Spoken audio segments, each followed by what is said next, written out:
The Force binds all things across the galaxy, connecting every living being in an invisible web of energy and life. But what happens when that web catches something it was never meant to hold? What happens when a warrior from beyond the stars, a man who has lived lifetimes of violence and pain, suddenly finds himself tethered to the very power that governs fate itself? The Battle of Geonosis had ended 3 months ago, marking the beginning of the Clone Wars. On the desert world, separatist scientists worked in secret, salvaging technology from the arena where the war began. Count Dooku had commissioned something experimental, a weapon designed to destabilize hyperspace lanes by fracturing dimensional barriers. They called it the Rift Generator. They never got to test it properly. The device activated during a Republic raid, and instead of collapsing hyperspace, it tore through something far more fundamental. Reality screamed. A wound opened in the fabric of existence, howling with energy that made even battle droids pause in their programming. Through that wound, something fell. He hit the sand hard enough to create a crater. Clone Commander Cody approached cautiously, blaster raised, his orange-marked armor coated in dust. His men formed a perimeter around the impact site, weapons trained on the figure struggling to stand. The stranger was unlike anything Cody had seen.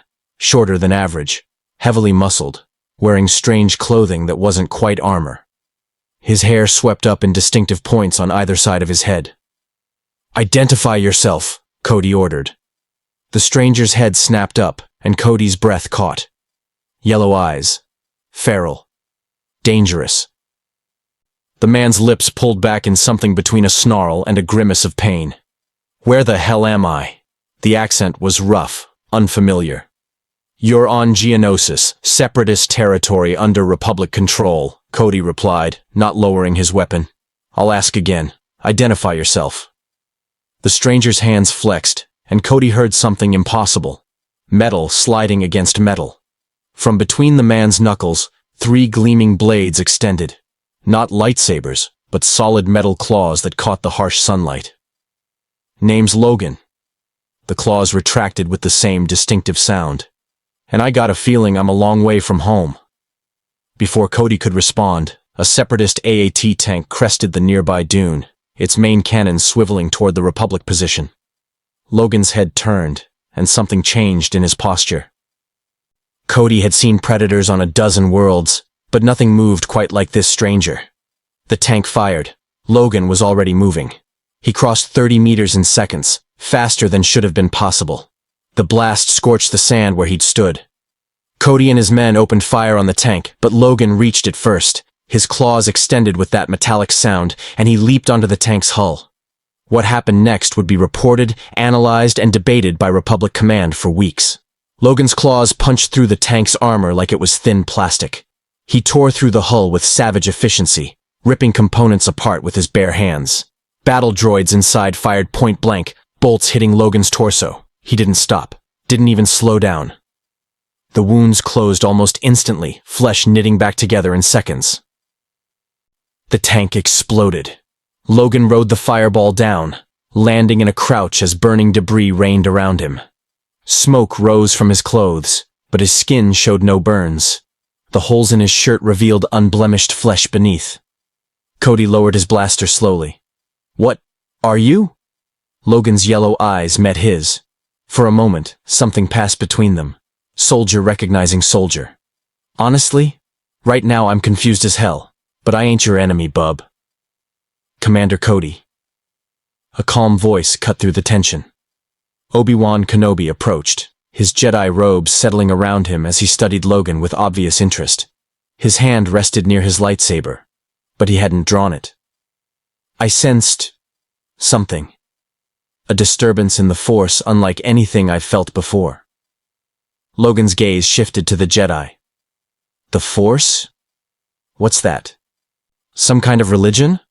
Obi-Wan's expression shifted to surprise. "You don't know?" "Curious." He stepped closer, and Logan tensed. "I sense it in you. Strong, raw, untrained, but definitely there. You're Force sensitive. I don't know what that means."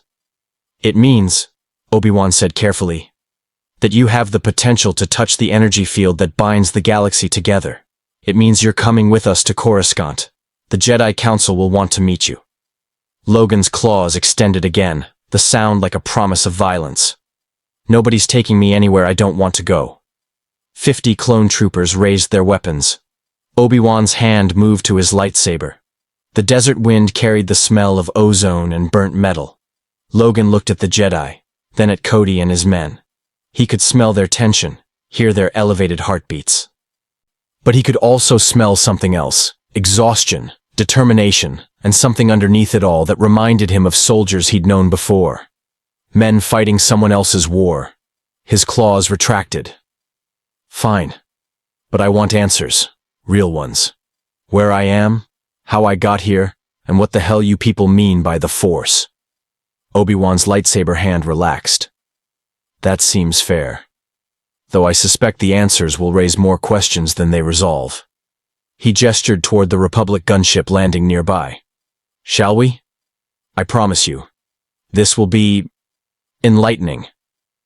Logan walked toward the ship, acutely aware of every weapon tracking his movement.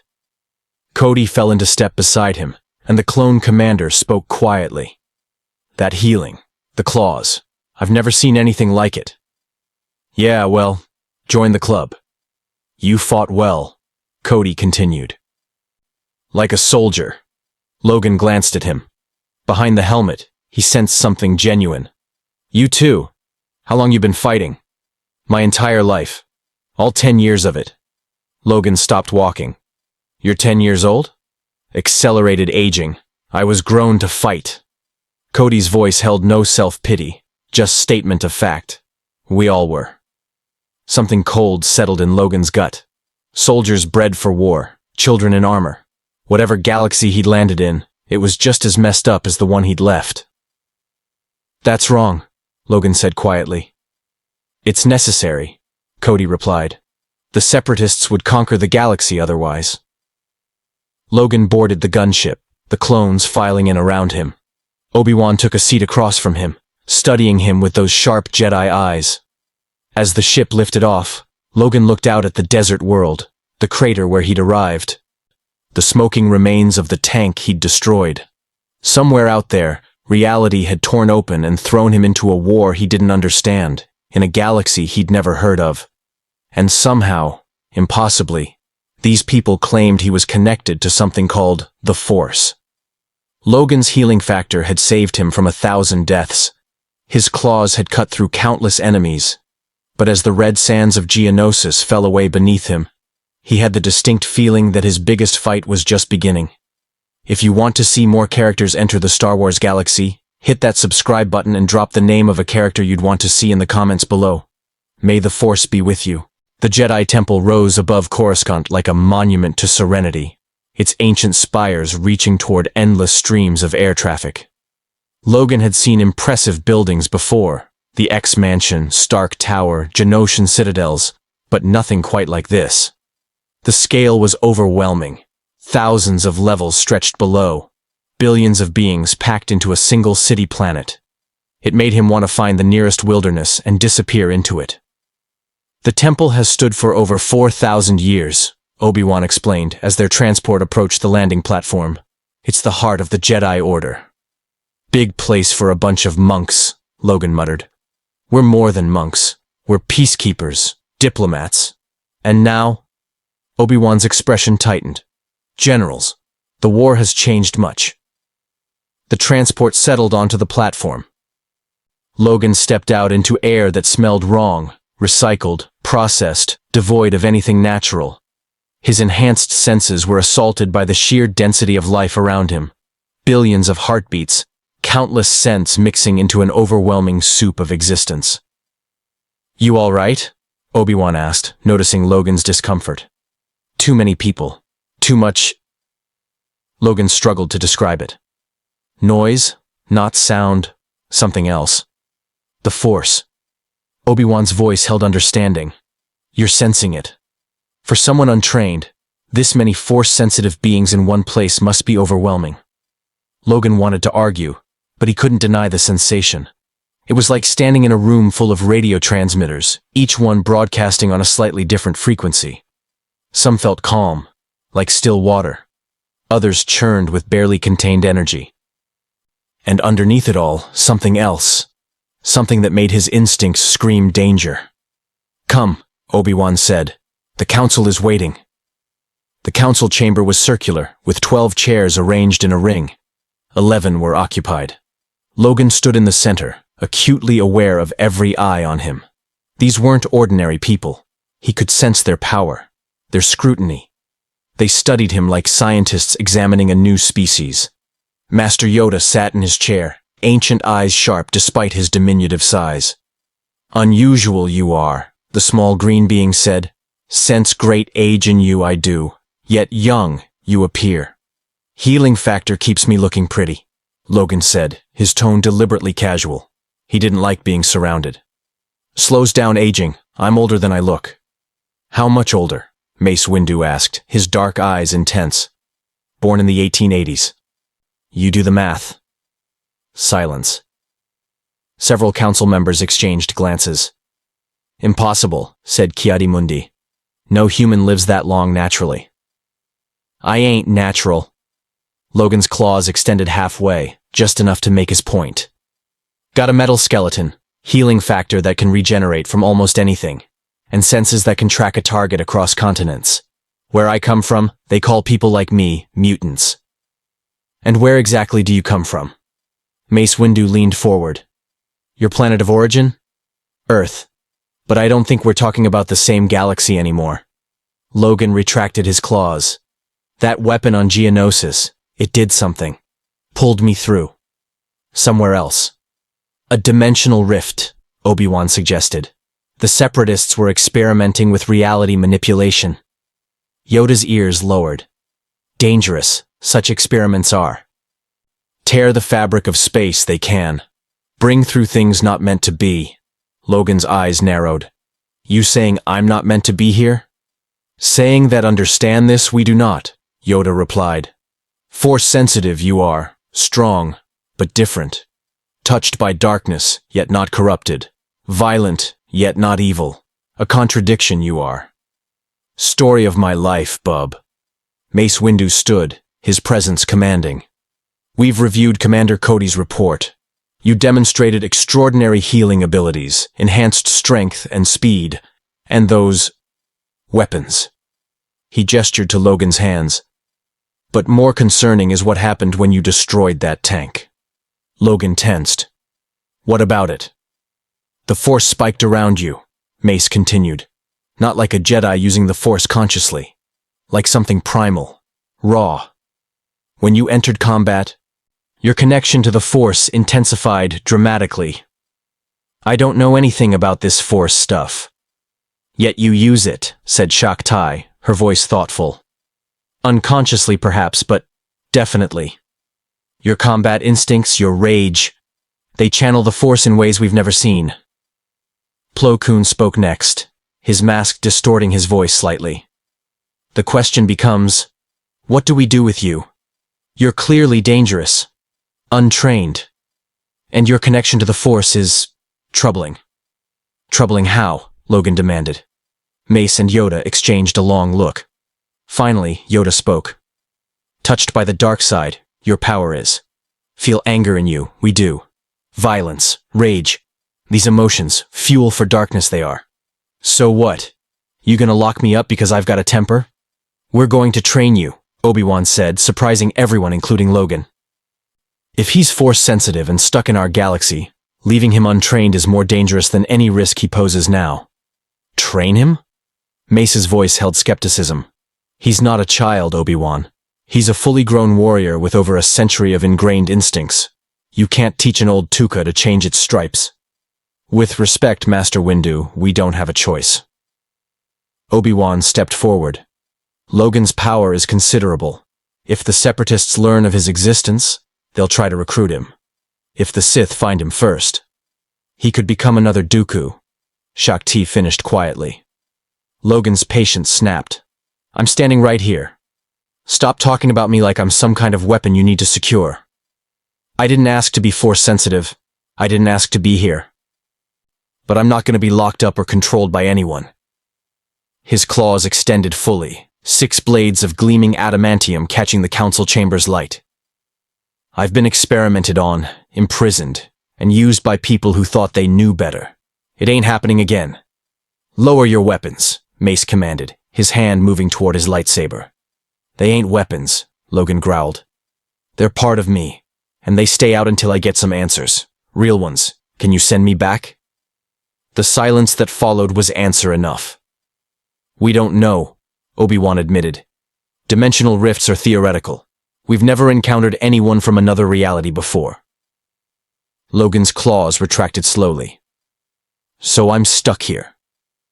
For now, Yoda said, and his tone softened slightly. But alone, you are not. Help you adjust, we can. Teach you the Force, we will. If willing to learn, you are. And if I'm not? Then you remain a danger to yourself and others, Mace said bluntly. Your power will manifest uncontrollably. In combat, in anger, in fear. Without training, you could hurt people without meaning to.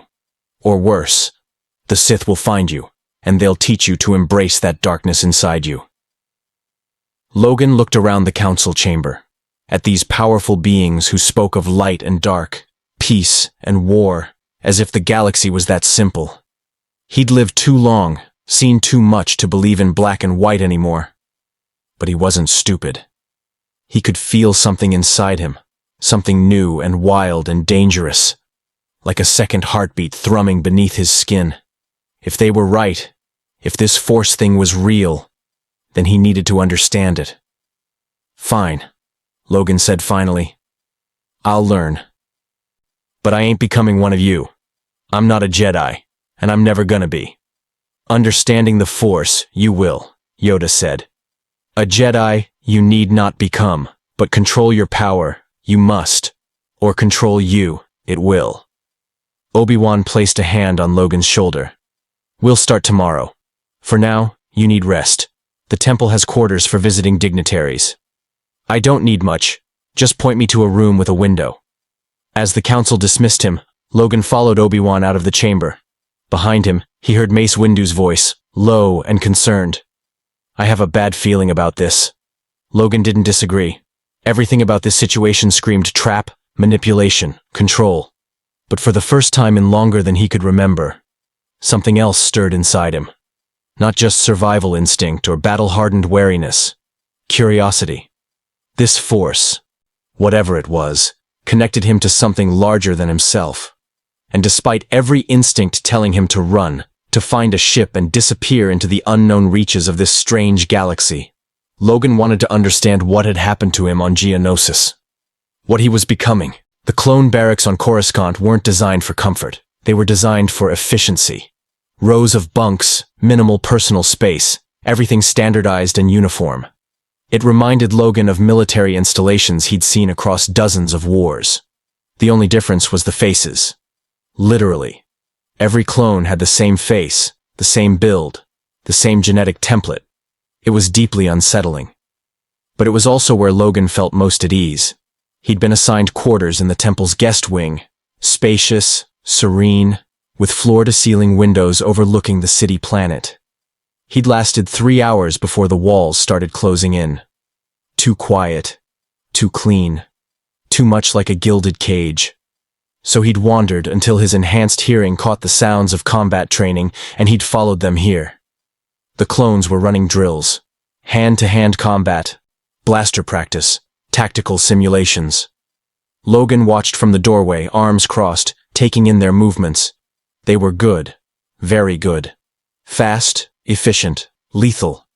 Every motion was purposeful. You lost, sir? A clone with blue markings approached.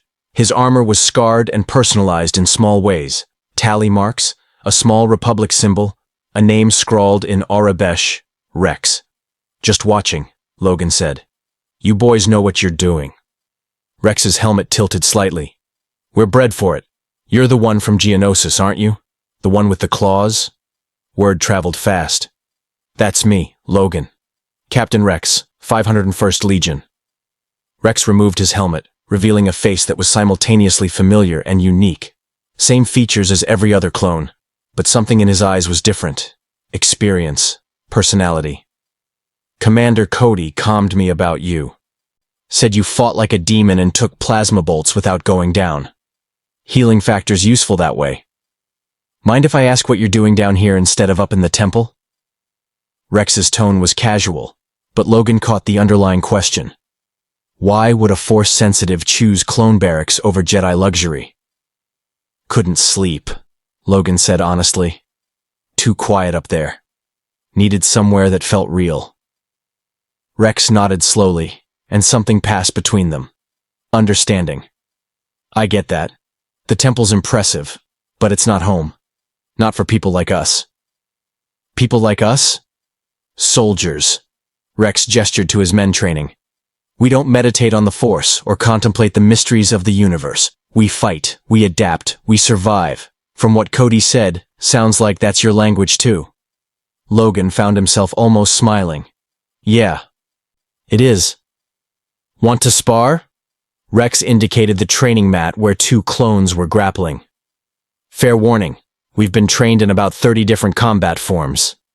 And I've been fighting since before your great-great-grandfather was born, Logan replied. Let's see what you've got. They moved to an empty mat. Other clones stopped their drills to watch. Logan could smell their curiosity, their competitive spirit. These men lived for combat. It was literally what they'd been created for. They wanted to test themselves against this strange outsider. Rex attacked first, fast and technical. A feint high, strike low, follow with an elbow. Logan blocked, redirected, and countered with a sweep that Rex barely avoided. They exchanged blows, Rex's military precision against Logan's century of dirty fighting. Neither could land a solid hit. You're good, Rex admitted, breathing harder. Really good. You too. But you're holding back. So are you. Logan grinned, the expression feral. Fair point. They went again, faster this time. Logan's enhanced reflexes gave him an edge, but Rex's training made him unpredictable. The clone captain used moves from multiple martial traditions, flowing between them seamlessly. Logan adapted, drawing on techniques he'd learned from samurai, ninjas, special forces operators across dozens of countries and timelines. It was the most fun he'd had since arriving in this galaxy. They finally broke apart, both grinning now. The watching clones erupted in commentary, arguing about technique and discussing what they'd seen. Where'd you learn to fight like that? Rex asked. Everywhere. Canada, Japan, Europe, wars you've never heard of. Picked up something from every battlefield. Logan rolled his shoulders. You guys are impressive, though, for 10-year-olds. Rex's expression darkened slightly. You know about that. Cody told me. Accelerated aging. Bred for war. Logan's voice dropped. That doesn't bother you?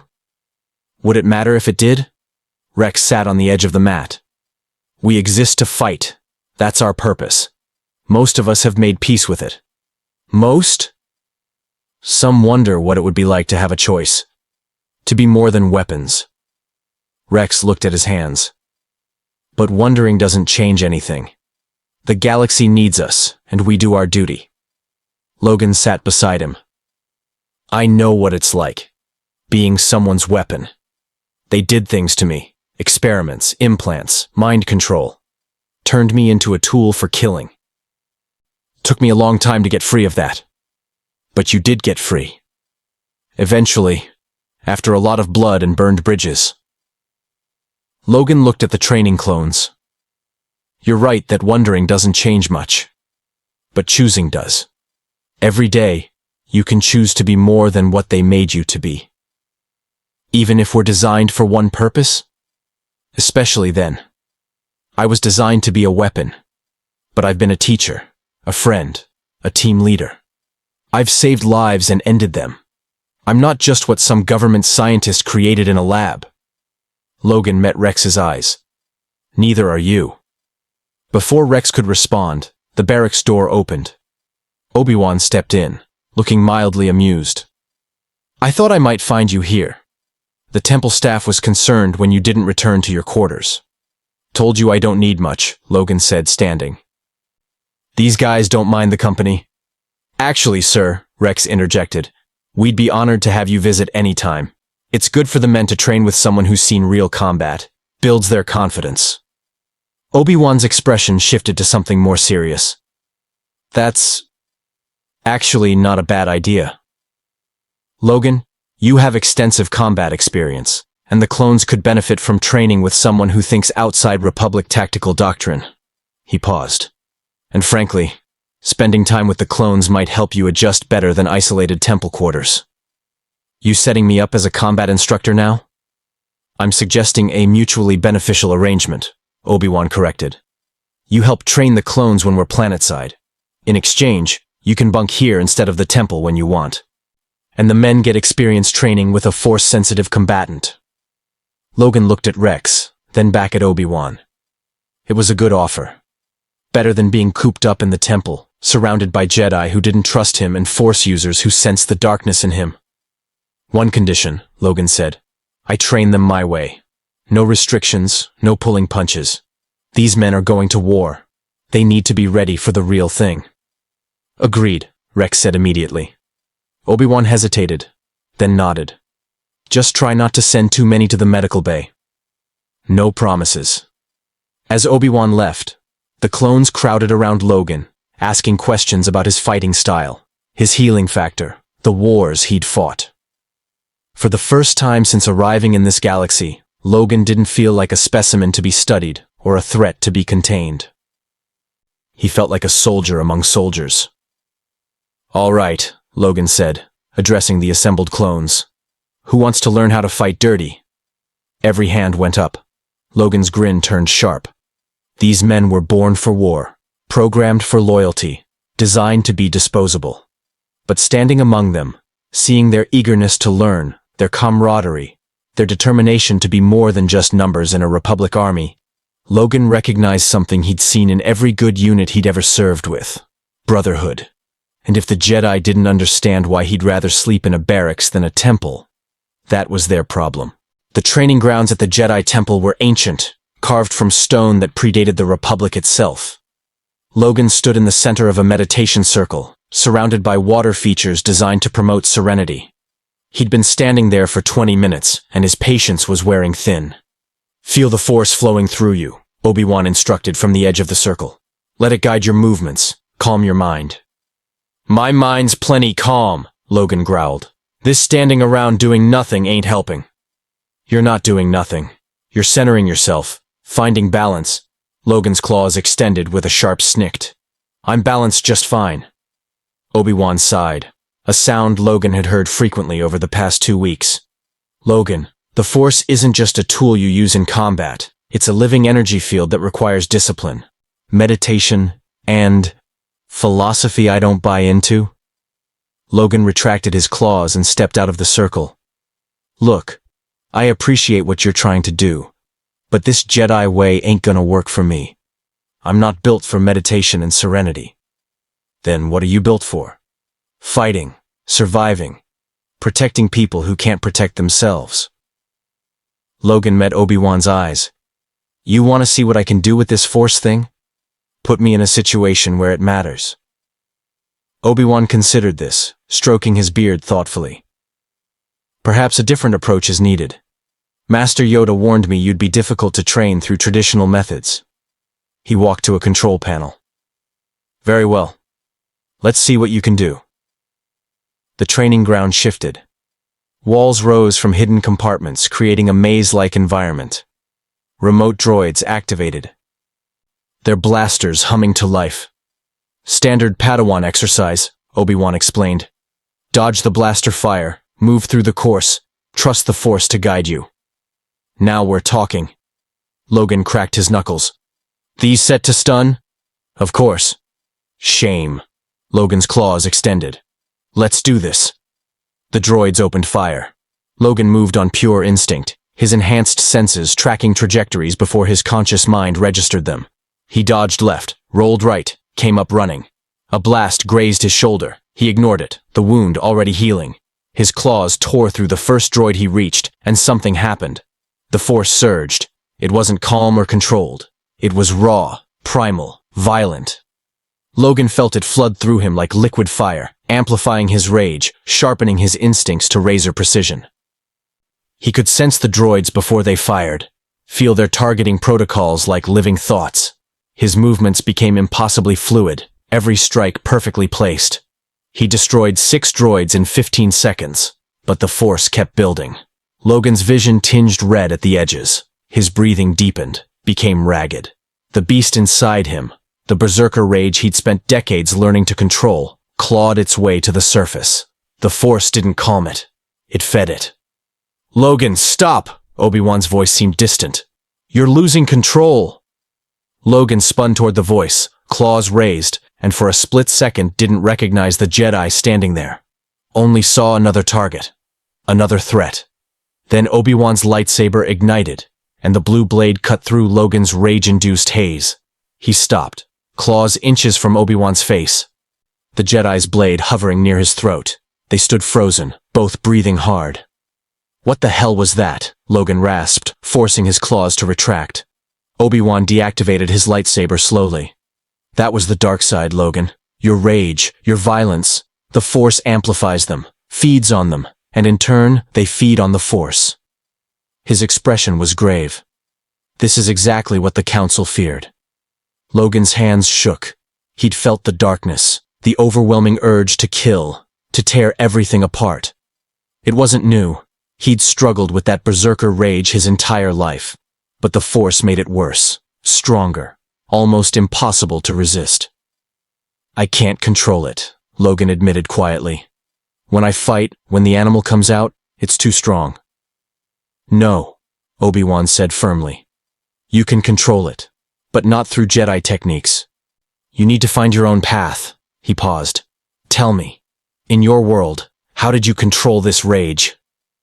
Logan thought back across decades of failures and hard-won victories.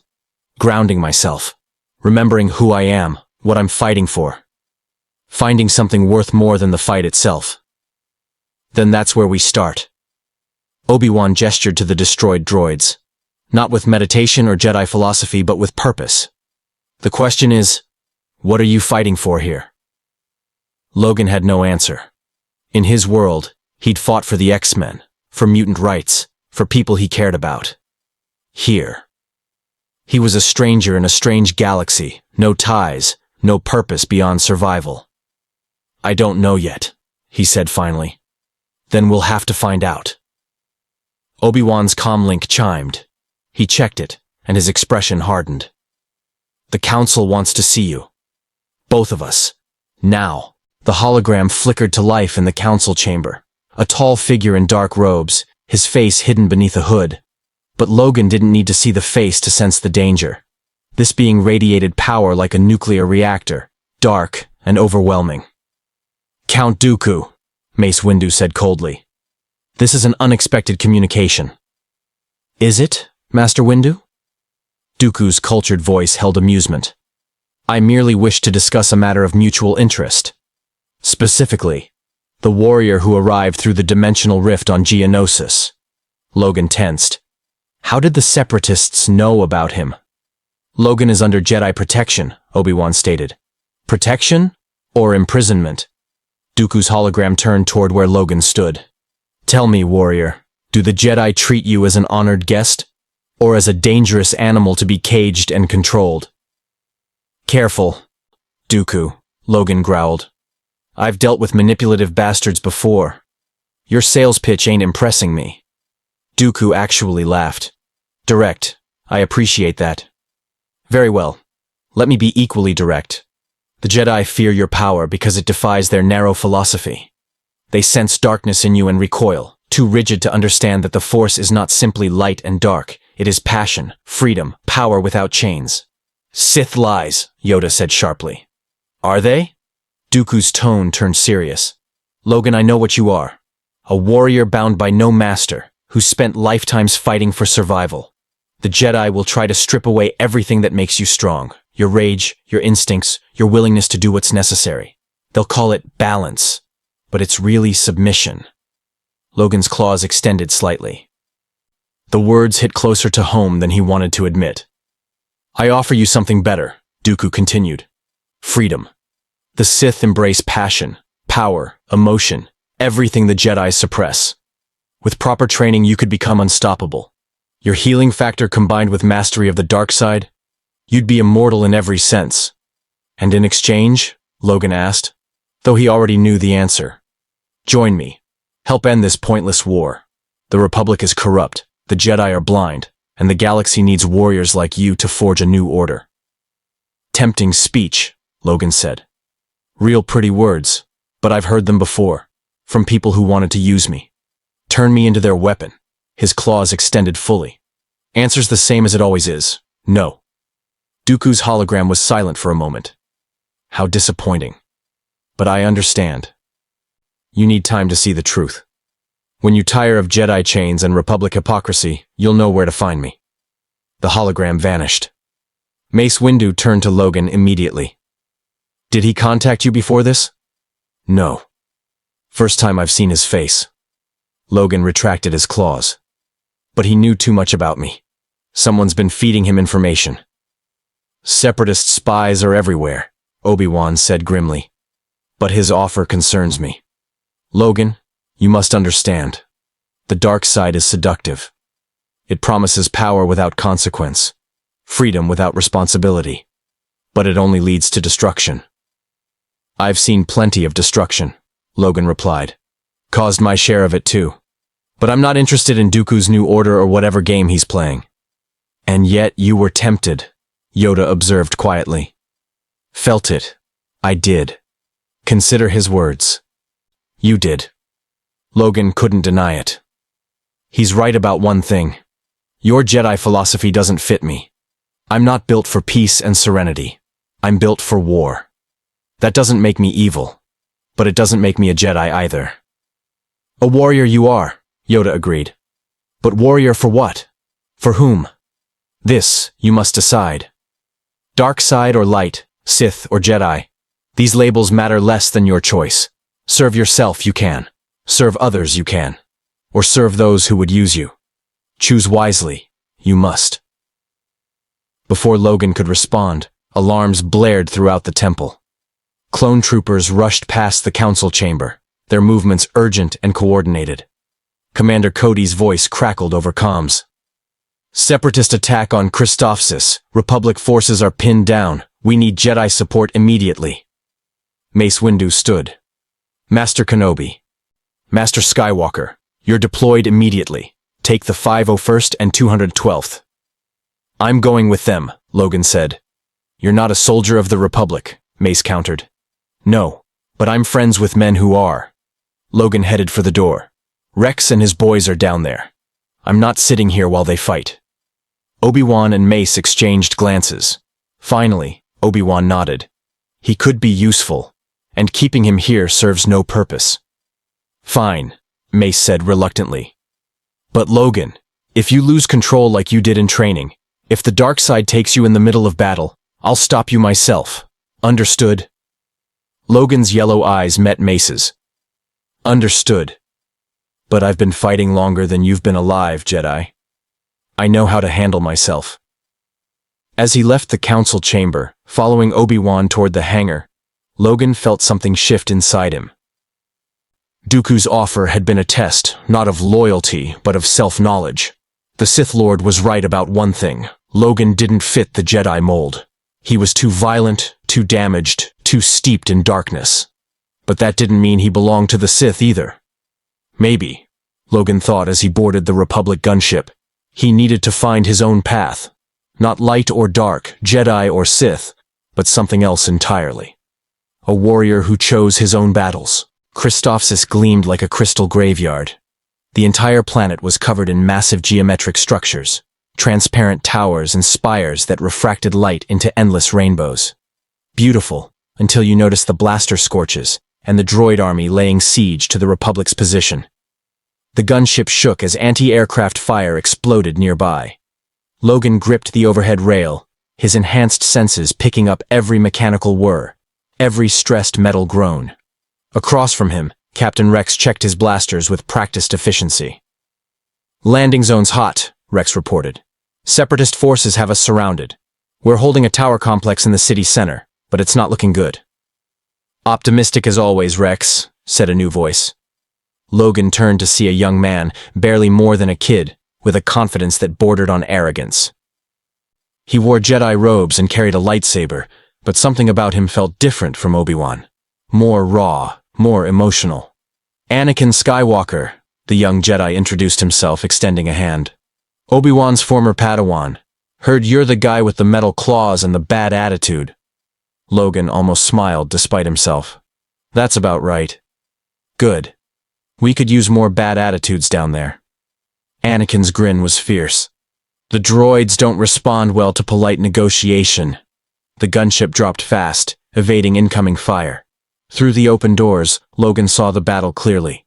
Republic clone troopers dug into defensive positions, waves of battle droids advancing with mechanical precision, spider droids and AATs providing heavy support.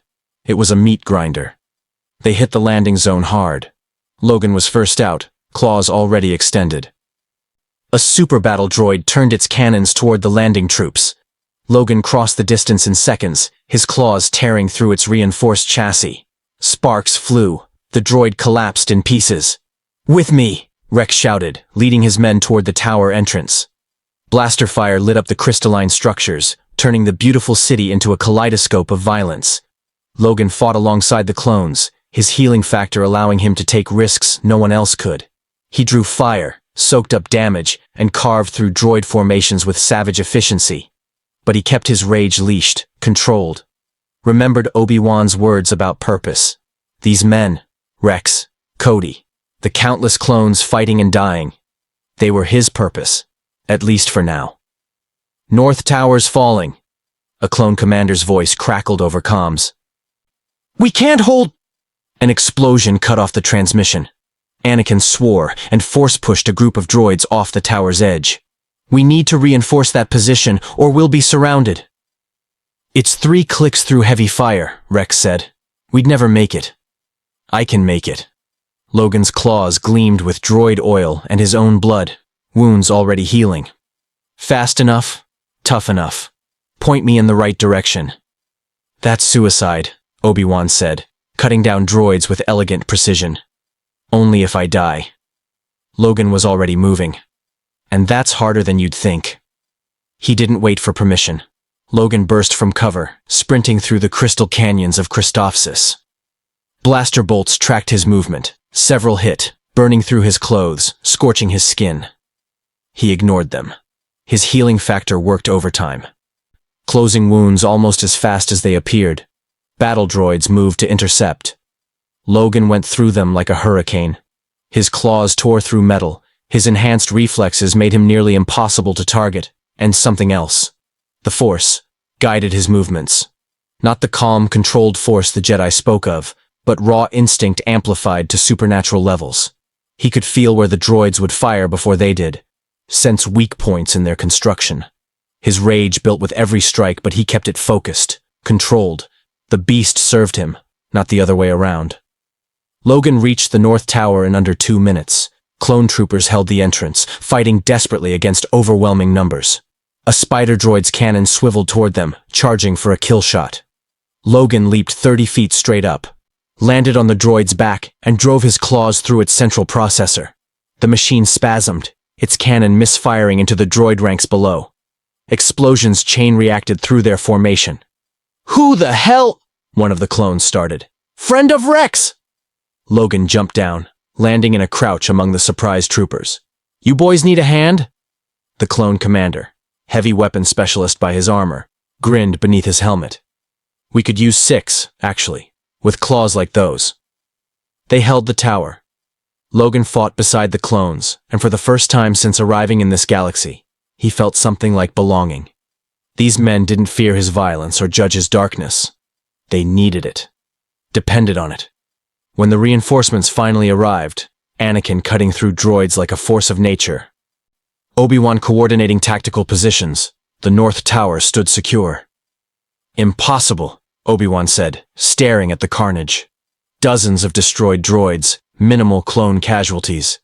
"You crossed the entire battlefield alone." "Told you I'm hard to kill." Logan's healing factor was already closing the last of his wounds, clothes smoking with residual burns. Anakin looked between Logan and the destruction, then laughed. I like this guy. We should keep him. He's not a pet, Anakin, Obi-Wan chided, but there was relief in his voice. The battle for Christophsis continued for another 6 hours. Logan fought through all of it, his stamina seemingly endless. The clones started calling him Wolverine, a name from their training simulations, a creature that never stopped, never gave up, never died. Logan decided he liked it. As the Separatist forces finally retreated and the Crystal City fell quiet, Logan stood among the clone troopers. Exhausted men removing helmets, checking casualties, sharing water and quiet words. They included him without question. Rex approached, his armor scorched but intact. You saved a lot of lives today. The North Tower would have fallen without you. We'd have been surrounded, overrun. You would have found a way, Logan said. You guys always do. Maybe. Rex looked at the sunset reflecting off the crystal spires. But it's good to have you fighting with us. Feels like we've got a chance when you're around. Logan didn't respond. He'd never been good with gratitude or heroism, but standing there, surrounded by soldiers who'd fought beside him without judgment or fear, he realized something. Dooku's offer hadn't tempted him because of power or freedom. It had tempted him because Logan had felt alone, purposeless. But here, now covered in droid oil and plasma burns, he didn't feel alone. He felt like part of something. And if the Jedi couldn't understand that, if they feared his darkness and his violence, that was their problem. The clones knew what he was, and they wanted him anyway. That mattered more than all the Force philosophy in the galaxy. The holonet broadcast reached every corner of the Republic within hours. Logan, Wolverine, as the clones now called him, tearing through Separatist forces on Christophsis. The footage was grainy, but unmistakable. A warrior with metal claws who couldn't be killed, fighting with primal fury alongside clone troopers. The Jedi Council watched the footage in silence. A liability, Mace Windu said finally. His face is now known to every Separatist commander, every bounty hunter, every Sith operative in the galaxy. And every Republic citizen, Obi-Wan countered. The holonet is calling him a hero. The clones trust him. Morale has improved wherever he's deployed. Morale built on violence and rage, Mace replied. He represents everything we've tried to move beyond. Logan stood outside the council chamber. His enhanced hearing picking up every word. He'd expected this. The Jedi tolerated him during the battle because they needed him. Now that the immediate crisis had passed, the judgment returned. They fear you. The voice came from the shadows. Logan's claws extended instinctively before he recognized the speaker, a woman in dark robes, her face pale and angular, eyes burning with intensity. The Jedi fear anything they cannot control, anything that challenges their narrow view of the Force. And who are you? Asajj Ventress, Count Dooku's apprentice. She stepped into the light, twin lightsabers visible at her belt. I've come with a message. Logan's claws gleamed. I already told Dooku no. This isn't an invitation, it's a warning. Ventress circled him like a predator. The Jedi Council has contacted the Republic Senate. They're discussing whether to exile you, imprison you, or place you under permanent Jedi supervision. You saved lives on Christophsis, and they reward you with chains. You're lying. Am I? Ventress gestured to the council chamber. Listen. Hear what they truly think of you. Logan did listen. His enhanced senses picked up Mace Windu's voice. Cannot allow a Force sensitive this powerful to operate without oversight. If he won't submit to Jedi training, we have no choice but to contain him. Something cold settled in Logan's chest. The Separatists offer freedom, Ventress continued. No judgment for your nature. No chains for your power. Count Dooku sees what you truly are. Not a monster, but a warrior unbound by outdated philosophies. He sees a weapon he can use. And the Jedi don't? Ventress's laugh was bitter. At least we're honest about it. We don't hide behind pretenses of peace while sending children to die in war. She turned to leave, then paused. When you tire of their hypocrisy, you'll know where to find us. But don't wait too long. The Jedi's patience is wearing thin. She vanished into the shadows. Logan stood alone in the corridor, Ventress's words echoing in his mind. He'd spent decades being hunted, controlled, used by people who claimed to know what was best for him. The Weapon X program, government agencies, even the X-Men sometimes tried to leash the animal inside him. He'd sworn never to be caged again. The council chamber doors opened. Obi-Wan emerged, his expression troubled. "Logan, we need to talk. About how you're planning to lock me up?" Obi-Wan's silence was answer enough. "I saved lives on Christophsis," Logan growled.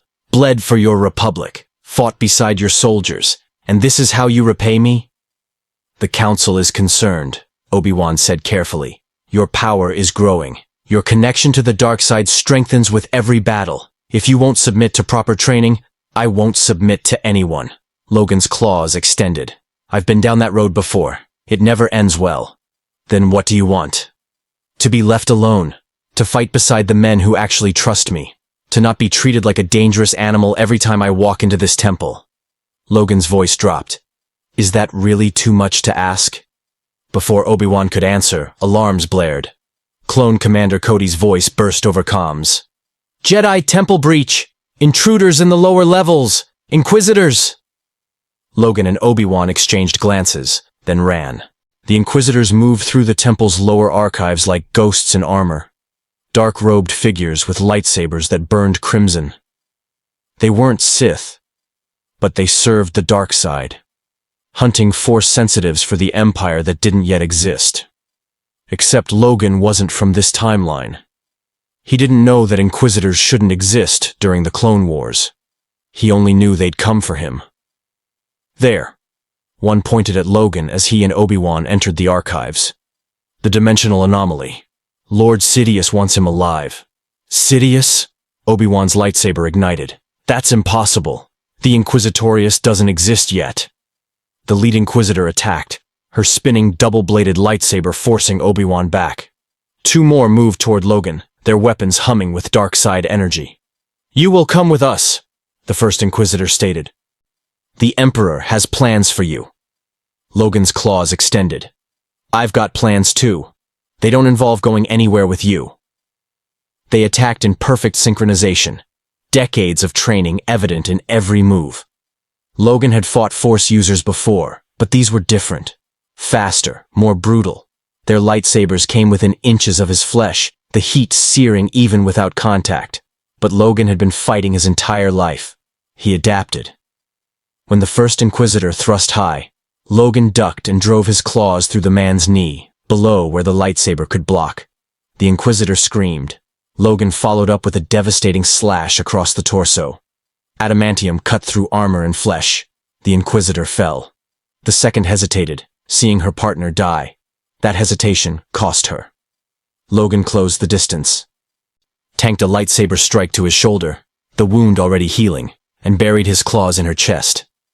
"Impossible," she gasped. "You're just a warrior." "I'm the best there is at what I do," Logan growled. "And what I do ain't pretty." She collapsed. Across the chamber, Obi-Wan disarmed the lead Inquisitor with a precise strike, then force-pushed her into a wall. She didn't get up. The archives fell silent except for the hum of lightsabers and Logan's heavy breathing. "Inquisitors during the Clone Wars," Obi-Wan said quietly. "This changes everything. Palpatine's plans are accelerating." "Who's Palpatine?" "The Supreme Chancellor. But if he's controlling Inquisitors..." Obi-Wan's expression darkened. "Logan, we need to get this information to the Council immediately. This proves..." A slow clap echoed through the archives. From the shadows emerged a figure in a dark hood, power radiating from him like nuclear radiation. Logan's instincts screamed danger louder than they ever had. This being was death incarnate. "Impressive," Emperor Palpatine said, though Logan didn't know that name yet. "You killed my Inquisitors with admirable efficiency. Savage, primal, exactly as reported." "Who are you?" Logan demanded. "Someone who appreciates your potential." The figure's hood fell back, revealing an elderly face with yellow eyes. "I've been watching you, Logan. A dimensional traveler with unprecedented healing abilities and force sensitivity tied to rage and violence. You are precisely what I need." Obi-Wan stepped between them, lightsaber raised. "Stay back, Logan. This is Darth Sidious," the figure finished. "Dark Lord of the Sith, Master of Count Dooku, orchestrator of this war." His yellow eyes fixed on Obi-Wan. "And you, Master Kenobi, have just learned too much." Lightning erupted from Sidious's fingers. Obi-Wan blocked with his lightsaber, the energy arcing around him. But the power was overwhelming. He fell to one knee, struggling to maintain his defense. Logan charged. He crossed the distance in a heartbeat, claws extended, every muscle coiled for the kill. But Sidious was faster. The Sith Lord gestured almost casually, and the Force slammed into Logan like a freight train. He flew backward, smashing through ancient shelves. "Spirit," Sidious acknowledged, "but undisciplined, raw. You fight with the grace of a wounded animal." Logan pulled himself up, ribs already healing from the impact. "I ain't graceful. I'm effective." "Are you?" Sidious's lightning intensified, forcing Obi-Wan lower. "Your Jedi friend is dying. Your clone companions will be slaughtered in the war I've orchestrated. Everything you fought for is already lost." He extended a hand toward Logan. "But you could save them. Join me. Embrace the dark side fully, and I'll grant you the power to protect what matters." Logan looked at Obi-Wan struggling against the lightning. Thought of Rex, Cody, all the clones who'd treated him like a brother. The Council's plans to cage him. Dooku's manipulation. Ventress's warning. Everyone in this galaxy wanted to use him. Everyone except the men he'd fought beside. "I've got a better idea," Logan snarled. The Force surged through him. Not light, not dark, but something primal and unstoppable. His berserker rage channeled through Force-enhanced fury. "How about I tear you apart instead?" He attacked with everything he had. Claws flashing, healing factor absorbing Sidious's lightning, Force-enhanced speed making him nearly impossible to track. For the first time, Logan fully embraced what he'd become. A fusion of mutant and Force user. Violence incarnate. Sidious actually stepped back. "Fascinating," the Sith Lord murmured. "You're not falling to the dark side. You're wielding it without corruption. That should be impossible." "I've done a lot of impossible things." Logan's claws came within inches of Sidious's throat, and stopped. The Sith Lord's power simply held him in place, suspended in midair. "Enough games." Sidious's voice turned cold. "You've proven valuable but not irreplaceable. If you won't serve willingly, I'll break you." The pain that followed was indescribable. Sidious poured dark side energy directly into Logan's nervous system, targeting every pain receptor simultaneously. Even Logan's healing factor couldn't compensate for psychic agony. He screamed, "Logan!" Obi-Wan, freed from the lightning assault, force-pushed Sidious back. The Sith Lord stumbled, his concentration broken just enough. Logan dropped, gasping, every nerve on fire. "This isn't over," Sidious said, already retreating. "Neither Jedi nor Sith, you claim. But everyone chooses a side eventually. When you finally do, I'll be waiting." He vanished in a swirl of dark robes. The archives fell silent except for Logan's ragged breathing and the distant sounds of temple alarms. Obi-Wan helped him to his feet. "That was Darth Sidious," Obi-Wan said urgently. "The Sith Lord we've been hunting for years. Logan, you just fought one of the most powerful beings in the galaxy and survived. Do you understand what that means?" Logan's healing factor was slowly repairing the nerve damage. "Means I just made a real powerful enemy. It means you're more important than any of us realized." Obi-Wan's expression was intense. "Sidious wanted you specifically. He orchestrated those Inquisitors, this attack, all to test you, to try recruiting you. He failed. This time, but he'll try again." Obi-Wan looked at the dead Inquisitors, then back at Logan. "The Council needs to know everything. Sidious, the Inquisitors, all of it." Logan nodded slowly, still recovering. But one thought dominated his mind. He'd faced the architect of this war, the puppet master behind the Separatists, and apparently the Republic too. And he'd refused. He'd chosen his own path. Whatever came next, Logan would face it on his own terms. Kamino's endless rain hammered against the cloning facility like nature's drumbeat for war. Logan stood on an observation platform, watching storms rage across the ocean planet. Behind him, the sterile white corridors housed millions of clone embryos, future soldiers being grown for a war orchestrated by the very man who claimed to protect the Republic. 3 days had passed since Sidious's attack. The Council now knew the truth. Chancellor Palpatine was Darth Sidious, the Sith Lord manipulating both sides of the Clone Wars. But proving it was another matter. Sidious had covered his tracks too well. "We're gathering evidence," Obi-Wan had explained. "Building a case. But until we have irrefutable proof, we can't move against the Supreme Chancellor." Meanwhile, Separatist forces had launched a massive assault on Kamino, attempting to destroy the Republic's ability to produce more clones.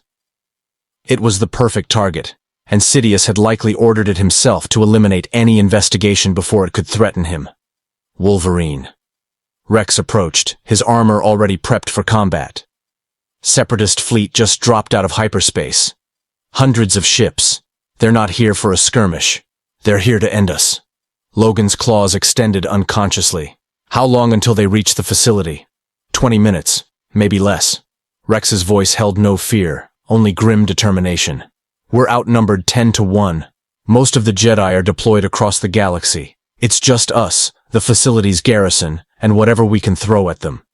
Then we make it count." The assault began with orbital bombardment. Kamino's shields held, but barely. Then the landing craft arrived, wave after wave of battle droids, aqua droids adapted for the ocean world, and massive MTT transports carrying heavy weapons.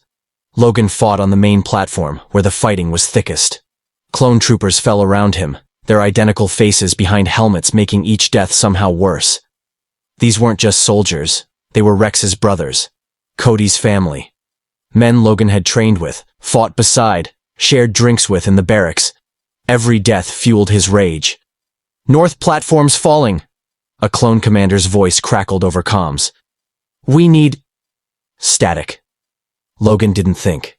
He just ran, his enhanced speed carrying him across platforms, through firefights, toward where his brothers were dying. The Force surged through him, that primal, violent power that the Jedi feared and the Sith coveted. But Logan didn't serve either. He served the men who'd given him purpose. The North platform was chaos. Aqua droids emerged from the ocean itself, their weapons cutting through clone positions. A young clone, couldn't have been more than 2 years old biologically, but bred and trained to be a soldier, lay wounded, trying to drag himself to cover. Logan reached him first, stood over him. When the droids advanced, they met adamantium claws and berserker fury. Logan tore through their ranks. Each strike was precise despite the rage, targeting joints, power cores, optical sensors. His healing factor absorbed blaster fire that would have killed anyone else. He fought like a force of nature, and the Force amplified every movement, but there were too many. "Pull back!" Rex's voice over comms. "All units, tactical retreat to the inner facility. We can't hold the outer platforms." Logan grabbed the wounded clone, threw him over his shoulder, and ran. Behind him, the North platform exploded as Separatist artillery found its mark. Inside the facility, the clones made their stand. Narrow corridors became choke points. Every doorway a defensive position. Logan fought alongside them, his presence worth a dozen soldiers. But even he couldn't be everywhere at once. "They're breaching the embryo chambers!" A desperate shout. Logan's blood ran cold. Those chambers held the future, millions of unborn clones, helpless and defenseless. If the Separatists destroyed them, they'd cripple the Republic's ability to fight back. More importantly, they'd destroy Rex's unborn brothers. "Rex. Take command here," Logan ordered. "I'm going to the chambers. That's suicide. There's too many..." "I don't die easy." Logan ran through corridors filled with blaster fire and smoke. His enhanced senses tracked the separatist forces, battle droids converging on the embryo chambers with explosive charges. They meant to destroy everything. He wouldn't let them. The Berserker took over completely. Logan became something beyond human, beyond mutant, beyond even Force user. He was pure violence, channeled through an immortal body and supernatural power. His claws shredded through droids. His healing factor absorbed damage that should have killed him 20 times over. The Force flowed through him like a tidal wave, not controlled, not disciplined, but absolutely unstoppable. He reached the embryo chambers as the first charges detonated. The explosion caught Logan directly, throwing him through walls. His entire left side burned away. Flesh, muscle, down to the adamantium skeleton. Pain beyond description. But his healing factor kicked in immediately, tissue regenerating even as he pulled himself from the rubble. The droids kept coming. Logan fought them in the embryo chamber itself, surrounded by millions of transparent tubes containing the future soldiers of the Republic. Each one was a life. Each one mattered. He wouldn't let them die. Not on his watch. He lost track of time. Minutes or hours, all that mattered was the next droid, the next threat, the next charge to disarm. His claws ran red with oil and his own blood. His body was a patchwork of healing wounds and fresh injuries. But he didn't stop. Couldn't stop. When Anakin Skywalker finally arrived with reinforcements, he found Logan standing among hundreds of destroyed droids, his entire body covered in wounds that were slowly healing. The embryo chambers behind him were intact. "By the Force!" Anakin breathed. "You held them alone?" Logan could barely speak through the exhaustion. "They were going to kill the kids. They're not kids. They're embryos. Clones. They're Rex's brothers." Logan's legs gave out. He collapsed, healing factor working overtime to repair catastrophic damage. Had to protect them. Anakin caught him before he hit the ground. "You're insane. Brave, but insane. Been called worse."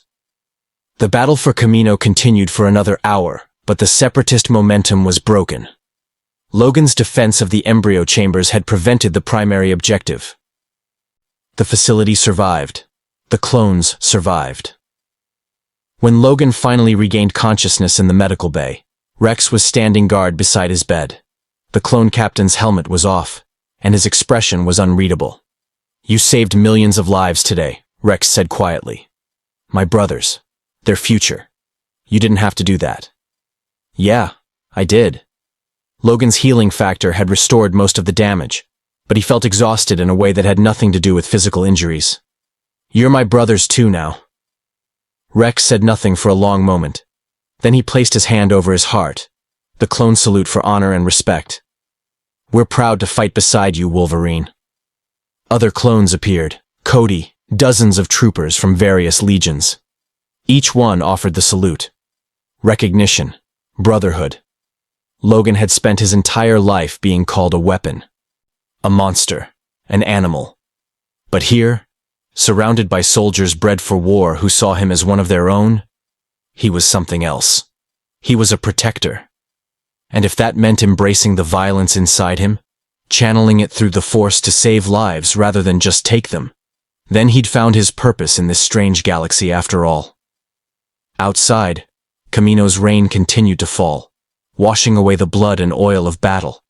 But inside, something permanent had been forged. Logan had chosen his side, not Jedi or Sith, not Republic or Separatist. He stood with the warriors who had no choice but to fight, and he'd defend them to his last breath. The war room on Coruscant hummed with holographic displays, star charts, troop movements, casualty reports. The Clone Wars had entered its third year, and the galaxy bled from 1,000 wounds. Logan stood at the edge of the room, arms crossed, watching Jedi generals plan campaigns while clone commanders calculated acceptable losses. He'd been fighting in this war for 8 months now. 8 months of battles across alien worlds, of watching good men die for a republic that didn't value them, of wrestling with a Force connection that grew stronger and more dangerous with every fight. 8 months of defying everyone's expectations. "The Council has reached a decision regarding your status," Mace Windu said, approaching Logan with his characteristic directness.